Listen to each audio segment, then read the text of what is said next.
12월 3일 KBA 뉴스브리핑 시작하겠습니다. 의료계와 정부가 코로나19 확산 방지를 위해서 공동 대응하기로 했습니다.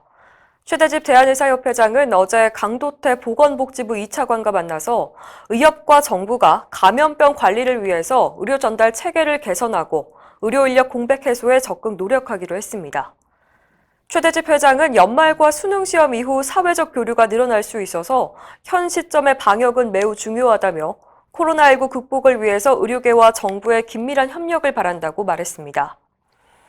강 차관도 정부와 의료계가 국민 건강보호와 환자 안전이라는 같은 목적을 가지고 서로 합심하기를 희망한다고 밝혔습니다. 이날 만남에서는 지난 9.4 의정합의에 따른 의정협의체 운영 방안도 논의가 됐는데요. 정부는 조속히 협의체를 개최할 필요가 있다고 밝혔고 의협은 범의료계 투쟁특별위원회를 거쳐서 의정협의체 본회의 시작을 확정하겠다는 입장을 전달했습니다. 외과, 산부인과, 그리고 소아청소년과 대표적인 전공의 기피 과목들이죠.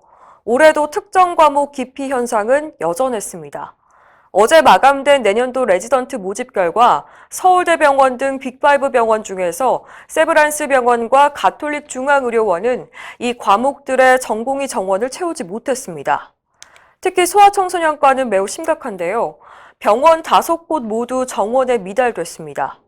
전체 수련병원 49곳에 배정된 소총과 전공의 정원은 181명이었지만 지원자는 58명으로 평균 지원율은 32%에 불과합니다. 소청과 기피 현상은 지속적인 저출산 속에 설상가상으로 이렇게 코로나19 사태까지 겹치면서 더 심화되고 있습니다.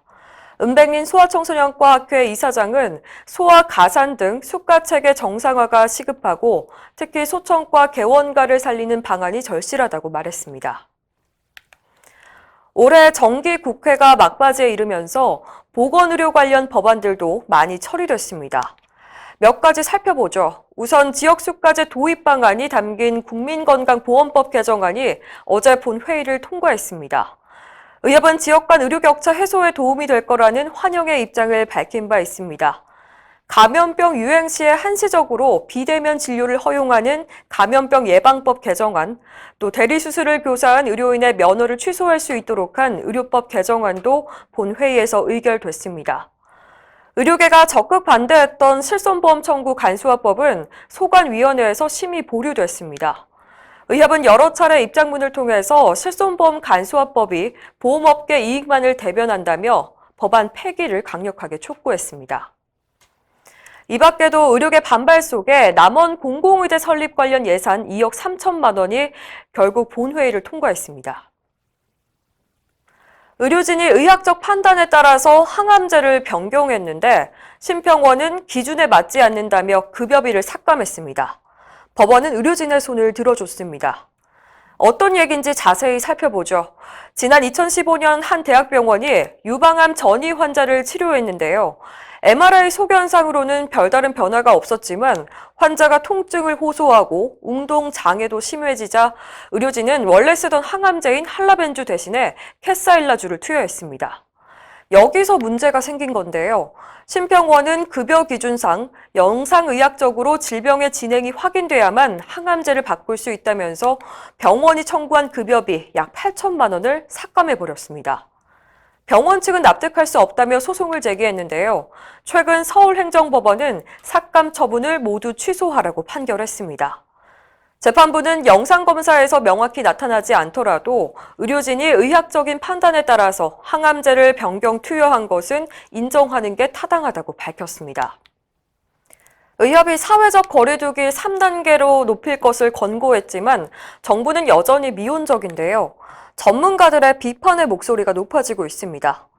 정부는 지난달 19일부터 거리두기 1.5단계에 이어서 24일부터는 2단계를 적용했는데요. 기대의 효과가 나타나지 않은 채 3차 유행이 지속하고 있습니다. 바이러스가 퍼지기 좋은 추운 날씨의 영향도 있지만 애초에 정부 대처가 늦었다는 지적이 나옵니다. 천은미 이화의대 교수는 밤 9시까지로 영업을 제한하면 9시 전에 사람들이 모임을 갖는다며 정부 조치의 실효성을 비판했습니다. 최원석 고려의대 교수는 이미 2.5단계 기준을 넘어섰는데도 정부가 스스로 정한 기준을 지키지 않으면서 국민에게 말로만 호소하고 있으니 이 효과가 제한적일 수밖에 없다고 꼬집었습니다. 이상으로 뉴스 브리핑을 마칩니다. 자세한 사항은 의협신문을 참고하시길 바랍니다.